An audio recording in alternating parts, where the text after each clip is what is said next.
Group work is when a number of individuals come together to pursue a common goal, yet they perform individually independent tasks. The level of interaction might be minimal to moderate, and the final result is simply the sum of its parts.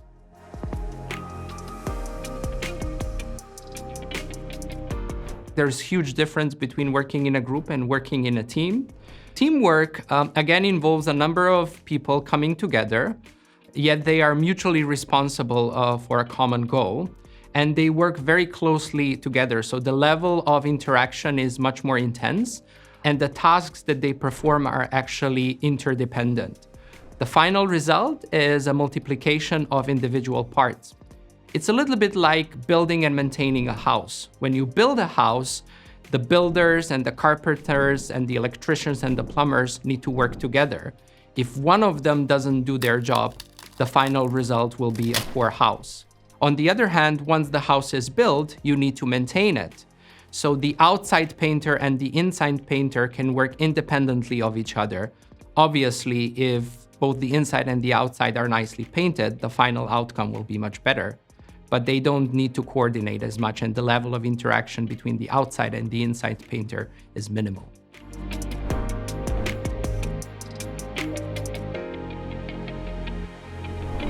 Studying at university is so much more than just passing your courses. It's about interacting with your peers, plus a lot of the assessments actually involve either group work or teamwork, because one of the most essential skills that we want to prepare future graduates when entering the job market is actually the ability to work with people. There are several skills that one develops through group work or teamwork. I would classify them as hard skills and soft skills. Hard skills are things like planning, organizing, time management, prioritization. Soft skills are skills like communication, conflict handling skills, and there are actually 3 different types of conflict handling skills. Resolving conflicts in viewpoints, resolving conflicts in interests, and resolving conflicts in power. And for me, the most important soft skill that one develops through group work or teamwork is leadership skills, and particularly social influence skills.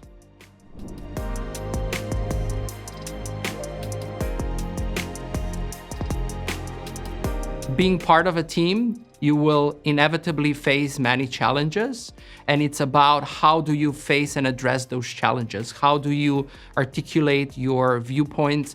How do you influence other people towards achieving a common goal for the group? Reflect on yourself and make sure that you understand the challenge and what that challenge actually means to you.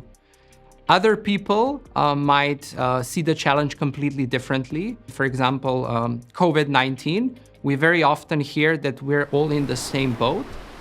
I like to say that we are all in the same storm, but we might be in different boats. So it's very important to understand how we understand the challenge, and then perhaps put ourselves in somebody else's shoes and try and understand how they see a challenge and how they understand it. After that first initial step, I think communication is really important. And here, what's really important is to separate the people from the positions. Conflicts and challenges should not be personal. We should not take them personally. And it's important to communicate our viewpoints. It's important to communicate our needs and our interests. And it's important to communicate what we actually want to achieve in the end. So I would say communication skills are the second set of skills really important when facing challenges.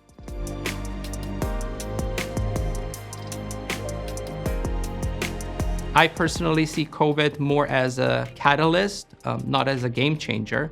Looking at the future of work, working from home, remote work has kind of become the new normal. Obviously, technology offers us a lot of opportunities to interact, to work collaboratively.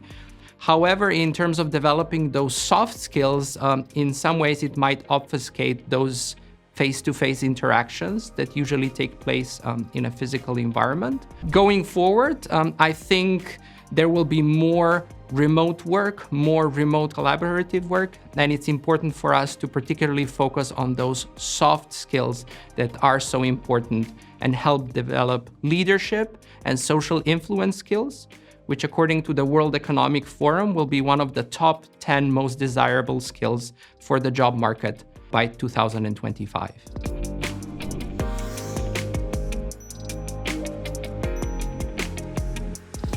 One of the things that employers really value are those cross-cultural interactions that students pick up or are exposed to during their education. New Zealand is a very diverse society, and if you're planning on pursuing career overseas, you will likely be working with people from different cultural backgrounds, races, creeds, and so on.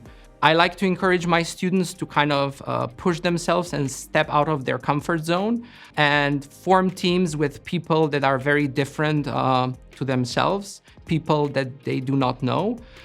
Trust me, you will be going for that job interview, the ability to say, hey, I've worked in different teams or different groups with people from different cultural backgrounds, you will be able to highlight that you can adapt your communication style, that you can understand that different cultures might face conflicts differently, that different cultures might address issues differently. Some might be more confrontational, others less confrontational.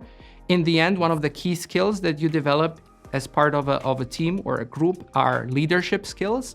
And there are many culturally contingent attributes of effective leaders, like being autonomous, like being compassionate, like being independent, direct.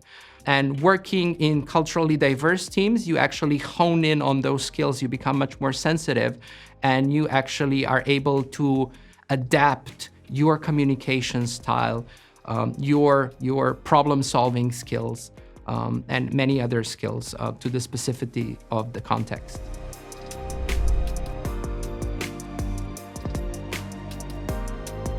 The key takeaway for me and my personal experience is that we very often tend to focus on the problem, roll up our sleeves and just get on with it.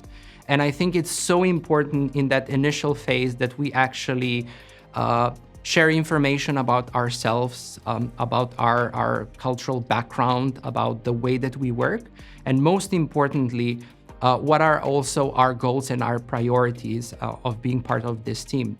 Very often, some of the challenges that students face arise because you have some members in a group that simply want to get the task done and are not that sensitive to the type of grade that they will get, while others are perhaps a bit more ambitious and want the highest grade. I think it's very important to spend that initial time to get to know each other, to talk about expectations, to talk about how you want to approach things. So that initial forming and storming phases of teamwork are so important.